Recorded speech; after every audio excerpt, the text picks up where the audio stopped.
usia 24 tahun, warga desa Batu Sasak yang termasuk desa terpencil jauh dari bidan maupun sarana kesehatan.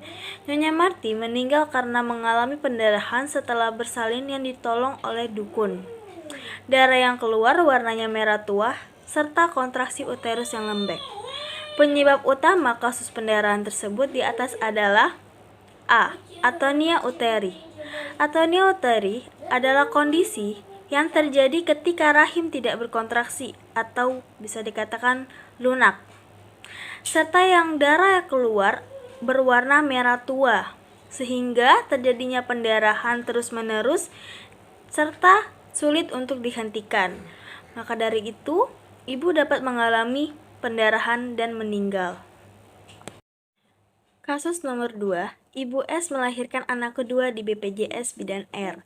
Setelah 30 menit bayi lahir, ternyata plasenta belum lahir dan tidak menunjukkan adanya tanda-tanda plasenta akan lepas. Diagnosa yang dapat ditegakkan Bidan R adalah B. Retensio plasenta. Retensio plasenta adalah kondisi di mana plasenta atau ari-ari tidak keluar atau lepas dengan sendirinya dan masih bertahan di dalam rahim. Penyebab utama retensio plasenta adalah di mana rahim gagal untuk menghasilkan cukup kontraksi, dan walaupun kontraksinya sudah bagus, sudah tercukupi, seluruh atau sebagian dari plasenta belum bisa terlepas ataupun masih menempel dan melekat pada dinding rahim. Ini juga menyebabkan kematian pada ibu karena plasenta masih melekat di dinding rahim. Seorang perempuan berusia 23 tahun datang ke klinik bidan dengan keluhan ada pendarahan yang sedikit dan nyeri perut berat tidak ada. Setelah dilakukan pemeriksaan, didapatkan hasil serviks tertutup, ostium uteri tertutup, dan tidak ada pengeluaran jaringan konsepsi. Diagnosa yang dapat ditegakkan adalah B. Abortus imminent. Abortus imminent adalah ancaman keguguran usia kehamilan sebelum 20 minggu. Abortus imminent ini dapat diselamatkan, tetapi jika tidak dilakukan tindakan dengan cepat, maka penderita akan mengalami keguguran. Faktor penyebabnya banyak hal, salah satunya seperti mengonsumsi alkohol, sering terjadi kram perut, olahraga yang berlebihan, menderita gangguan pada rahim, menderita penyakit yang dialami baik itu riwayat keluarga maupun riwayat sendiri, menderita bakteri atau infeksi pada rahim. Kasus nomor 4, seorang perempuan usia 25 tahun datang ke PMB dengan keluhan pendarahan banyak dan kram hebat. Pada hasil pemeriksaan kontraksi rahim positif dan ostium terbuka serta teraba adanya sisa jaringan. Diagnosa yang dapat ditegakkan adalah D. Abortus incomplete. Abortus incomplete adalah jaringan atau keguguran yang tidak lengkap. Kondisi ini di mana masih ada sisa jaringan janin yang berada di dalam rahim ibu. Pada normalnya, jaringan ini akan keluar dalam waktu 1-2 minggu, tetapi jika belum keluar juga akan mengalami infeksi serta bisa juga mengalami pendarahan yang hebat. Tentunya, abortus incomplete ini untuk membersihkan sisa jaringan itu dapat dilakukan dengan kuret. Kuret adalah tindakan untuk membersihkan rahim dan mengeluarkan sisa-sisa jaringan janin agar tidak terjadi infeksi dan pendarahan yang hebat. Pada kasus nomor 5, seorang ibu dengan usia kehamilan 12 minggu datang ke PMB dengan keluhan sering pusing kepala dan saat pemeriksaan mendapatkan tensi ibu 140/100. Ibu tidak memiliki riwayat penyakit keturunan hipertensi dan ibu mengatakan tekanan darahnya naik sebelum kehamilan. Diagnosa apa yang dapat ditegakkan adalah C. Hipertensi kronik primer. Hipertensi kronik primer adalah hipertensi yang didapati tanpa penyebab yang mendasarinya atau penyebab yang tidak diketahui. Biasanya, ini terjadi sebelum kehamilan atau awal kehamilan kurang lebih dari 20 minggu. Hipertensi ini memiliki tanda atau gejalanya sering pusing, ibu juga sering lemas atau lelah, dan sebelumnya tidak mengalami gejala atau tanda. Biasanya juga dapat mengalami mimisan, bahkan terjadinya sesak napas. Seorang perempuan G1P0A0 usia 17 tahun, hamil 32 minggu, datang ke Polindes mengeluh sering pusing dan pandangan mata kabur.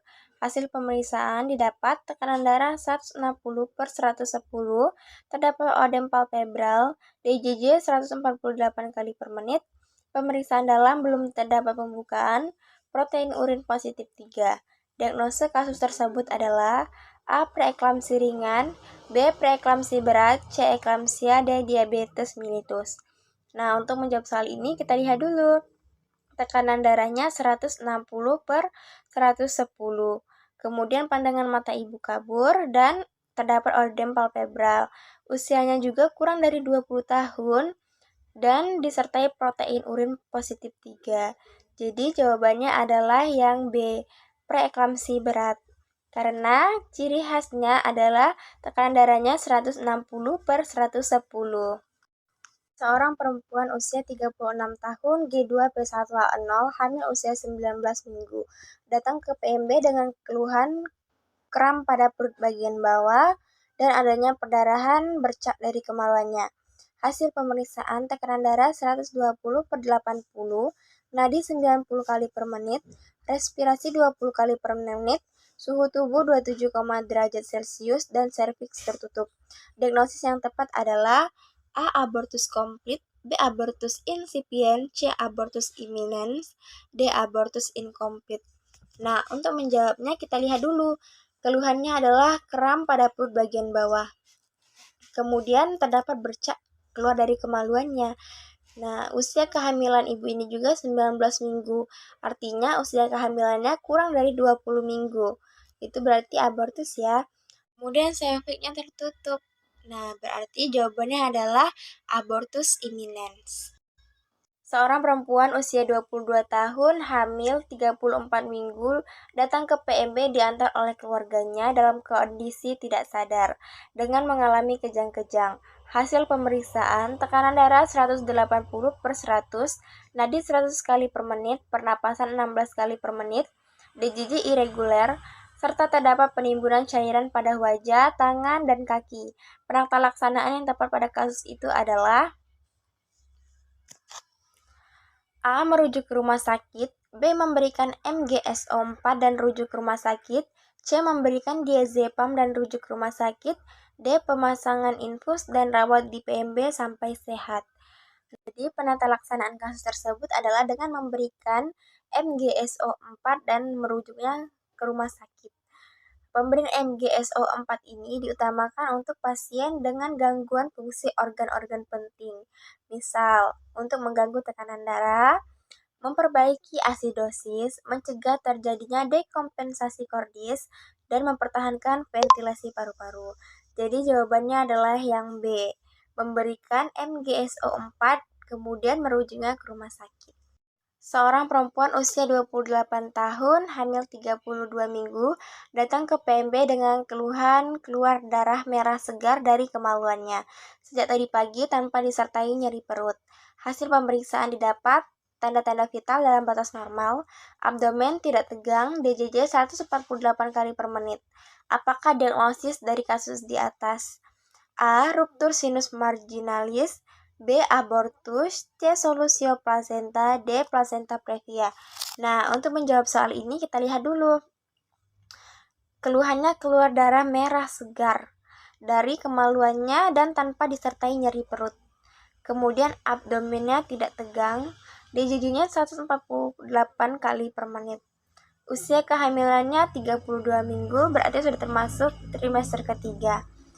Jadi diagnosis yang tepat itu adalah placenta previa karena sudah jelas keluhannya keluar darah merah segar dan itu merupakan ciri dari terjadinya placenta previa.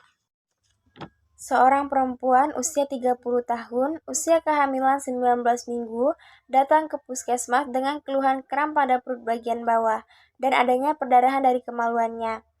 Berdasarkan hasil pemeriksaan didapatkan tekanan darahnya 120/80, nadi 88 kali per menit, pernapasan 20 kali per menit, suhu 37 derajat Celcius, dan belum terjadi ekspulsi atau pengeluaran hasil konsepsi.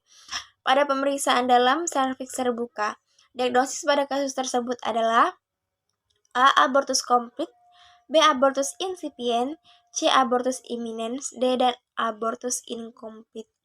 Untuk menjawab soal ini, kita lihat dulu keluhannya itu kram pada perut bagian bawah. Kemudian itu adanya bercak. Nah, usia kehamilannya juga baru 19 minggu atau kurang dari 20 minggu. Kemudian, belum terjadinya ekspulsi atau keluarnya hasil konsepsi. Dan serviksnya juga terbuka. Jadi jawabannya adalah abortus insipient atau abortus yang sedang berlangsung.